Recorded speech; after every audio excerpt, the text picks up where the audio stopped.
Hello guys, welcome back to YouTube channel. ഇന്ന് ബ്രേക്ക്ഫാസ്റ്റിന് പൂരിയും മസാലക്കറിയുമാണ്. അപ്പോൾ നമുക്ക് ചപ്പാത്തിയുടെ അത്ര വലിപ്പം വേണ്ടാത്തതുകൊണ്ട് തന്നെ ചെറിയ സൈസിൽ ഞാൻ പൂരി ഇങ്ങനെ സെറ്റ് ചെയ്തെടുക്കുകയാണ്. അപ്പോൾ ഇതുപോലെ നമ്മൾ നിരത്തി വെച്ചിട്ടുണ്ടെങ്കിൽ നമുക്ക് സിമ്പിളായിട്ട് പൂരി നമുക്ക് ഇതുപോലെ വറുത്തെടുക്കാം. അപ്പോൾ കണ്ടോ, ഇതുപോലെ ഞാൻ നിരത്തി നല്ല അടിപൊളിയായിട്ട് വെച്ചിട്ടുണ്ട്.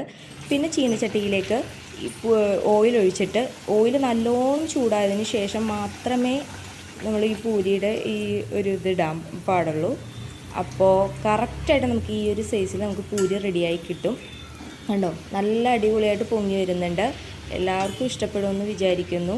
കാര്യം എന്ന് വെച്ചാൽ ഇതുപോലെ നല്ല സോഫ്റ്റും നമുക്ക് കാണുന്ന പോലെയല്ല, അതിനേക്കാളും നല്ല സോഫ്റ്റായിട്ട് നമുക്ക് പൂരി കിട്ടും. അപ്പോൾ എല്ലാവരും ഇത് കറി പ്രിപ്പയർ ചെയ്തതിന് ശേഷം മാത്രം പൂരി ഉണ്ടാക്കുന്നതായിരിക്കും നല്ലത്. അപ്പോൾ ചൂടോടെ തന്നെ സെർവ് ചെയ്യാൻ പറ്റും.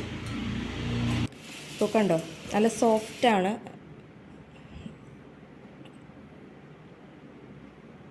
പൂരി നല്ല രീതിയിൽ തന്നെ പൊങ്ങി വന്നിട്ടുണ്ടായിരുന്നു.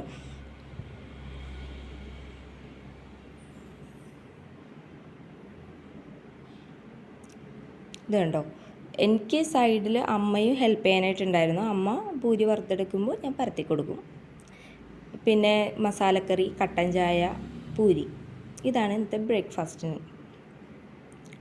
ഇത് കണ്ടോ, അതെടുക്കുമ്പോൾ തന്നെ അറിയാം നല്ല സോഫ്റ്റാണ്, നല്ല ടേസ്റ്റുമാണ്. ഇവിടെ പൂരിക്ക് മസാലക്കറിയാണ് കൂടുതലായിട്ടും വെക്കാറ്, പിന്നെ പരിപ്പ് പൂരിക്ക്.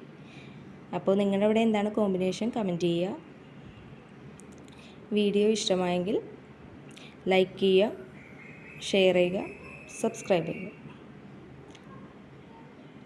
Thank you all.